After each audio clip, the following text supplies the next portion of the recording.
Franck Ferrand raconte sur Radio Classique.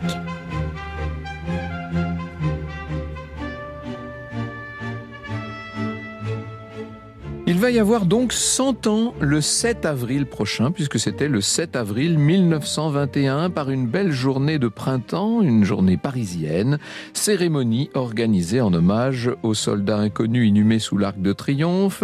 Ça fait à l'époque quelques mois, depuis le 11 novembre de l'année précédente, qu'un héros anonyme repose sous le monument. Eh bien, ce 7 avril, ce sont les colonies françaises qui rendent cet hommage solennel.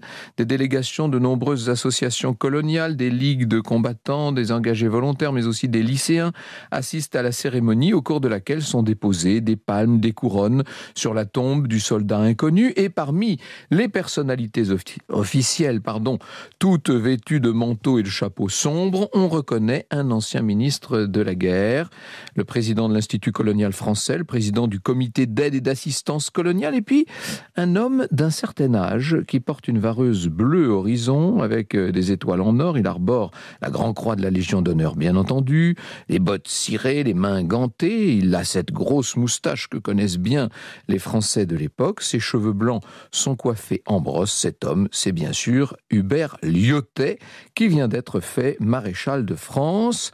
L'année précédente, il a été reçu à l'Académie française. Il a mis 8 ans pour être reçu, 8 ans après son élection. Lyautey, il y a eu la guerre entre deux. Lyautey est également résident général du Maroc depuis presque 9 ans, et c'est à ce titre qu'il retire son couvre-chef, s'incline, dépose des fleurs sur la tombe du soldat inconnu, avant de prononcer un discours dans lequel il va honorer les soldats qui, sans distinction de race, ont versé leur sang pour la France, et l'ont versé sur tous les fronts. Nul doute que Lyautey, à ce moment-là, pense aux spahis, aux tirailleurs, à tous ces soldats marocains qu'il a dû envoyer pour combattre aux côtés et au nom de la France. Franck Ferrand sur Radio Classique. Louis Hubert Gonzalve Lyautey était né à Nancy, figurez-vous, en 1854. Il était d'une assez bonne famille. Son père est ingénieur, diplômé de Polytechnique et des Ponts et Chaussées. Guillaume Jobin, dans l'ouvrage Lyautey le résident, nous dit « Élevé dans un milieu féminin avec un père absent, il est attaché à sa mère et reste toute sa vie maniaque de ses origines et de sa généalogie. Lyautey n'est qu'un patronyme populaire d'origine allemande dont il aime à dire à tort qu'il signifie loyauté. De plus, la noblesse n'étant pas transmise par la mère dans la coutume française, il n'est pas aristocrate et souffre de ce complexe. Ça va même être quasiment, ça pourrait être un fil conducteur pour mieux comprendre un certain nombre des engagements de Lyautey. À l'âge de 18 mois, il est victime d'un grave accident. On est sur la place Stanislas à Nancy, alors que toute la famille assiste aux célébrations de la naissance du prince impérial, le fils de Napoléon III et de l'impératrice Eugénie. On est à un balcon de l'hôtel de la Reine pour assister aux cérémonies. L'hôtel de la Reine appartient au Lyautey. Eh bien, Hubert va tomber. Il tombe du premier étage. Alors, c'est vrai que sa chute est amortie par l'épaule d'un cuirassier à cheval qui a heureusement passé juste à ce moment-là. Et ensuite, le bébé va rebondir sur la croupe de l'animal. Mais il n'empêche que cet enfant va devoir rester alité pendant 2 ans, qu'il subit à plusieurs reprises des interventions chirurgicales et que jusqu'à l'âge de 12 ans, on verra ce petit bonhomme prisonnier d'une espèce de corset. Pour occuper ses journées, le petit Louis Hubert, devrais-je dire, lit énormément, surtout des ouvrages d'histoire, d'aventure. Il est fasciné par l'histoire de France, par les règnes glorieux. Très vite, il va soutenir, disons-le, des opinions monarchistes. À seulement 12 ans, il écrit un court pamphlet. Pourquoi sommes-nous royalistes ? Plutôt qu'une profession de foi royaliste, il faut peut-être y voir un semblant de contestation contre le Second Empire ou une manifestation de conservatisme social chez de jeunes romantiques. Oui, je vous dis bien que c'est écrit à 12 ans, ça. Il va passer son baccalauréat, son bachot, comme on disait à l'époque, en 1872, intègre l'école polytechnique comme l'avait fait son père, je vous l'ai dit, et finalement, il va opter pour Saint-Cyr. Et en entrant dans cette prestigieuse école militaire, Lyautey, disons-le, marche dans les pas d'un certain nombre de ses aînés, puisque sa famille compte énormément d'officiers, notamment un grand-père qui a été général, un arrière-grand-père qui était ordonnateur en chef des armées de Napoléon. Vous voyez qu'il y a une tradition familiale, bien entendu. Le parcours d'Hubert à Saint-Cyr est absolument irréprochable. Il est ce qu'on appelle un excellent sujet, qu'est-ce que vous voulez. Sur 281 membres de la promotion 1875, il va sortir 29e. Toutefois, il n'a pas véritablement envie de se tourner vers une carrière militaire. Lui, ce qui le passionne, c'est la politique. Ça a toujours été la politique. Et puis, c'est vrai que les affaires militaires, d'une certaine manière, ne le passionne pas. D'ailleurs, pendant toute sa vie, toute son existence, il va marquer une certaine distance à l'égard des questions d'armée. Il expliquera plus tard à l'historien Daniel Halévy « Je ne suis resté dans l'armée que par une suite de circonstances paradoxales, après avoir failli 20 fois la quitter. » Et on peut lui faire confiance quand il le dit, peut-être même que c'est davantage encore. Il sort donc de Saint-Cyr, Lyautey, est affecté dans un bataillon de chasseurs à pied, puis un régiment de chasseurs à cheval, néanmoins, et oui, il doit bien suivre sa carrière, et ensuite, il va se trouver incorporé au 2e régiment de hussards de Cézanne, on est là dans l'est de la France, un régiment qui, j'allais dire, nous y voilà, en 1880, va avoir pour mission de partir pour l'Algérie. Vous écoutez Radio Classique.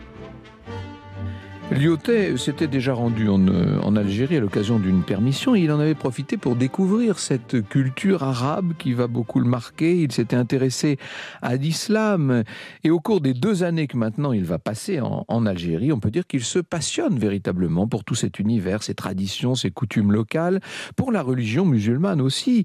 Il apprend l'arabe avec beaucoup de facilité, semble-t-il. Il s'habille à l'algérienne. Vous allez me dire, tout ça est un peu étonnant. Peut-être pas tant que ça lorsqu'on sait qu'à cette époque, le jeune Lyautey traverse une véritable crise existentielle. Il faut vous dire qu'il est homosexuel à une époque où ça n'est pas du tout accepté. Il se sent plus ou moins rejeté par le monde dont il est issu. Tout ça va le détourner du catholicisme et le rapprocher d'une certaine manière de l'Orient, de la culture arabe et de la religion musulmane. Lyautey va aussi se familiariser avec les questions coloniales, l'administration, la politique française en Algérie, dont il ne partage pas du tout les orientations à l'époque. Et dans une lettre à son père, il écrit « On promet aux indigènes l'extermination et la servitude au lieu de leur offrir la participation à notre prospérité. » Ça va être une des idées de sa vie, ça bien entendu. Vous allez voir jusqu'où il va la porter, cette idée-là. Il rentre en métropole donc en 1882, vous aurez fait vous-même le calcul. Il est promu capitaine à ce moment-là. Il est affecté à un régiment de chasseurs dans les Vosges, puis il est nommé aide de camp de l'inspecteur général de la cavalerie. N'oubliez pas l'époque où nous sommes, on est en plein moment de reconstitution d'une armée digne de prendre la revanche sur ce qui s'était passé en 1870-1871. On prépare d'une certaine manière la revanche. En 87, Lyautey prend le commandement du 1er escadron du 4e régiment de chasseurs à cheval. On est donc là à Saint-Germain-en-Laye et il va faire tous ses efforts pour essayer d'améliorer les conditions de vie. Il veut que ces hommes soient moins maltraités qu'ils ne l'étaient. Depuis toujours, il s'intéresse à ces hommes de troupes généralement méprisés dans la haute hiérarchie militaire. Il écrit dans Le rôle social de l'officier, c'est un texte qui est publié dans la Revue des Deux Mondes en 1891, « L'essentiel est de connaître parfaitement les hommes dont on a la charge, en témoignant à ces hommes de la sollicitude, en leur prouvant l'intérêt personnel qu'ils leur portent non par des discours mais par des preuves directes tirées de la connaissance de leur personne et de leurs intérêts, l'officier acquiert forcément leur affection et leur confiance. Il est de plus merveilleusement préparé et c'est essentiel à son rôle permanent de justicier. » Voilà un mot qui n'est pas neutre sous sa plume. Ce texte-là va valoir tout de même à Lyautey une convocation au ministère des Armées parce que on l'accuse de propager dans l'armée des opinions qu'à l'époque on n'hésite pas à qualifier de socialistes. Ce qui évidemment n'est pas tout à fait le cas, mais c'est comme ça que c'est perçu. Outre ces opinions, Lyautey se démarque de ses semblables par un certain goût des mondanités. On le voit dans toutes sortes de dîners, il adore l'opéra, on le rencontre dans tous les foyers de tous les théâtres parisiens, il est présent dans pas mal de salons, il a pas mal d'amis musiciens, écrivains, parmi lesquels Marcel Proust, bien sûr, écrivain qui d'ailleurs sera témoin de la rupture entre Lyautey et une jeune femme qui s'appelle Louise Besnières, à laquelle il écrit « Je ferais un mauvais mari, je vous avais préparé d'amers regrets et de cruelles déceptions ». Voilà ce qui, d'une certaine manière, est un comportement assez franc. Hubert est promu commandant en 1894, c'est cette même année qu'il est muté en Indochine. Il est un des principaux collaborateurs à ce moment-là du colonel et chef d'état-major Gallieni, et c'est Gallieni qui lui expose une nouvelle doctrine selon laquelle tout succès militaire ne sert à rien s'il n'est pas suivi d'une politique de développement, de modernisation. C'est la doctrine de la conquête civilisatrice. Il s'agit en quelque sorte, à travers des installations militaires, de développer des voies de communication, de développer de nouvelles cultures agricoles, du commerce, de reconstruire des villages, etc. Et ça va faire 3 années comme ça, passionnantes en Indochine, après quoi Gallieni part pour Madagascar, on est là en 97, Madagascar où les violences sont à leur comble entre indigènes et troupes coloniales. Il est Gallieni nommé gouverneur général de l'île, il parvient à pacifier les provinces les plus instables, là où aucun avant lui n'avait réussi. Et à ce moment-là, Lyautey est promu colonel. Il va quitter Madagascar en 1902 et l'année suivante, il retourne en Algérie, appelé par le nouveau gouverneur du département français qui s'appelle Charles Jonard. C'est toujours le soleil et ces pays de lumière qui m'attirent comme un aimant, écrit Lyautey, qui décidément voue à ces contrées une sorte d'attirance qui est une forme d'amour. Il est nommé général de brigade et puis chef de la division d'Oran, haut commissaire du gouvernement pour la zone frontalière algéro-marocaine. Vous voyez qu'il gravit tous les échelons et ça ne l'empêche pas de continuer à s'intéresser de plus en plus à cette culture, je vous l'ai dit, à s'intéresser à l'islam. Lorsqu'il est gouverneur d'Oran, il va passer des heures dans la mosquée d'Alger à discuter avec des imams. Et en 1910, après 7 années, il quitte l'Algérie. 2 ans plus tard, c'est au Maroc qu'il est appelé. Et voilà, j'ai prononcé le mot magique, j'allais dire. En 1912, Lyautey est résident général au Maroc, poste très important. Il est le 2e personnage de la France coloniale après les gouverneurs généraux, donc le 3e, après les gouverneurs généraux d'Algérie et du Sénégal. Lyautey arrive dans un pays qui est à feu et à sang puisque les Marocains de l'époque se rebellent contre leur sultan. Il a signé en effet ce sultan un traité de protectorat, vous savez, avec la France, et le Maroc, perdant le contrôle des secteurs les plus importants, comme l'armée et les finances, évidemment la population n'est pas d'accord. Et la mission de Lyautey, c'est d'essayer de remettre un petit peu d'ordre. C'est une mission que lui a confiée le gouvernement qui est éminemment délicate. Le président Poincaré, président du Conseil et ministre des Affaires étrangères à l'époque, lui avait dit « Réussissez au Maroc et nous vous donnerons une très grande ambassade. Saint-Pétersbourg, par exemple. » Vous imaginez, à l'époque du grand rapprochement franco-russe, l'ambassade de Saint-Pétersbourg, c'est le summum. Alors assez vite, pour asseoir son pouvoir, on voit Lyautey s'appuyer sur les autorités légales. Il obtient leur adhésion en montrant qu'il les respecte et même qu'il les protège. Il veut replacer le sultan au centre de la vie politique et religieuse et en faire le chef des musulmans qu'il n'aurait jamais dû cesser d'être au Maroc, ce qui va permettre à ce souverain d'acquérir une légitimité auprès de tribus qui à l'époque étaient en train de faire sécession. Et puisqu'il y a encore pas mal de zones qui sont entrées en dissidence, notamment Marrakech, les troupes françaises vont réprimer les soulèvements, mais pour essayer de pacifier ces régions, Lyautey est convaincu que la force ne peut pas suffire. La force, elle ne doit intervenir, pense-t-il, qu'en dernier recours. Comme le lui avait appris Gallieni 20 ans plus tôt en Indochine, Lyautey est convaincu que c'est par le développement, rappelez-vous cette théorie essentielle de la conquête civilisatrice, c'est par le développement que cette pacification sera véritablement possible.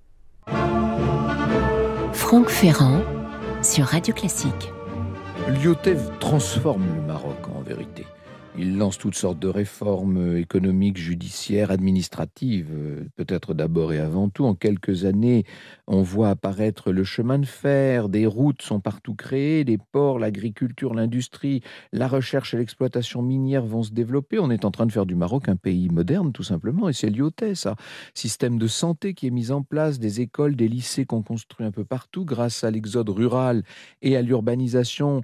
Les villes côtières, Rabat, Casablanca, gagnent des milliers d'habitants. On va donc les redessiner en construisant carrément de nouveaux monuments, etc. Et que ce soit dans ses méthodes, dans ses convictions, dans sa personnalité, tout simplement, Lyautey se trouve en décalage assez net avec la mentalité coloniale de l'époque. Voilà ce que nous dit Vladimir d'Ormesson, qui s'y connaissait en études psychologiques. Lyautey travaillait toute la matinée avec ses collaborateurs immédiats, écrit Vladimir d'Ormesson. Les chefs de service venaient au rapport, il donnait ses ordres et l'après-midi, il recevait. Il allait, il fonçait ici et là, presque toujours à l'improviste, surprendre tel chantier, tel bureau, telle administration en plein travail. La chaleur ne le décourageait pas. On connaissait les habitudes du patron, elle maintenait un état de tension partout. La population indigène en concevait une sorte de satisfaction sacrée tant ses manières d'agir étaient à l'opposé de celles auxquelles elle était habituée. Ce qui frappait dans le gouvernement du général, c'était l'intérêt qu'il portait à tout, quelles que fussent les formes de l'activité. Il se plaisait à répéter qu'il n'y avait pas de petites choses.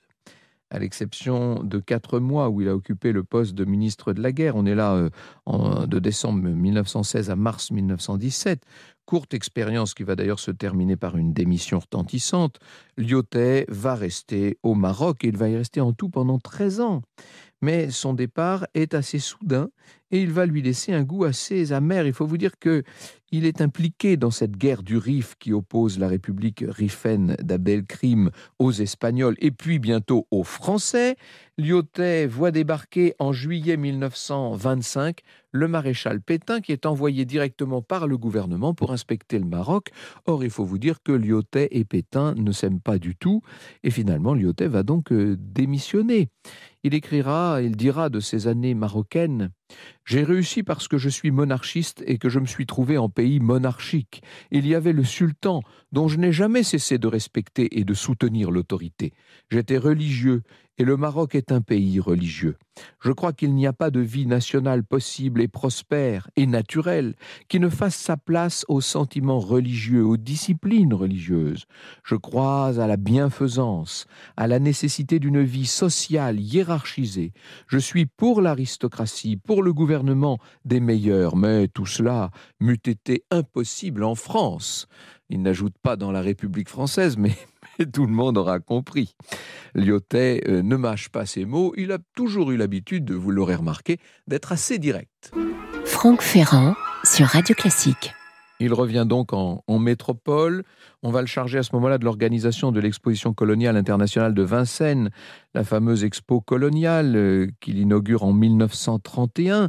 Et on peut dire que même si son départ du Maroc a été douloureux, le maréchal Lyautey va finir sa vie d'une façon assez agréable néanmoins. Il reçoit plusieurs fois chez lui le sultan et ses enfants dans son château de Torray en Lorraine. Il va d'ailleurs organiser des bourses d'études pour les étudiants marocains. Lyautey mourra le 27 juillet 1934 à l'âge de 80 ans. Il meurt dans son château lorrain. On va lui organiser des obsèques nationales, bien entendu, obsèques qui se déroulent à Nancy le 2 août, jour de deuil national, en présence du président de la République de l'époque, Albert Lebrun, de plusieurs ministres, de 4 pachas et bien sûr des tirailleurs marocains qui sont là, bien sûr, qui sont là fidèles au poste, même si le soleil, lui, n'est pas présent. Le sultan Mohamed V n'a pas fait le voyage, mais il a été l'un des premiers à se recueillir sur la dépouille de Lyautey. On peut lire dans le Figaro du 29 juillet 1934, je cite le Figaro, « 2 officiers de tirailleurs en grande tenue montaient la garde d'honneur, sabre au clair, au chevet de l'illustre mort. Le sultan, les yeux embués de larmes, contempla quelques instants le visage calme et serein du maréchal. Il déposa près du corps une gerbe de glaïeul et d'œillet. » Vous écoutez Radio Classique.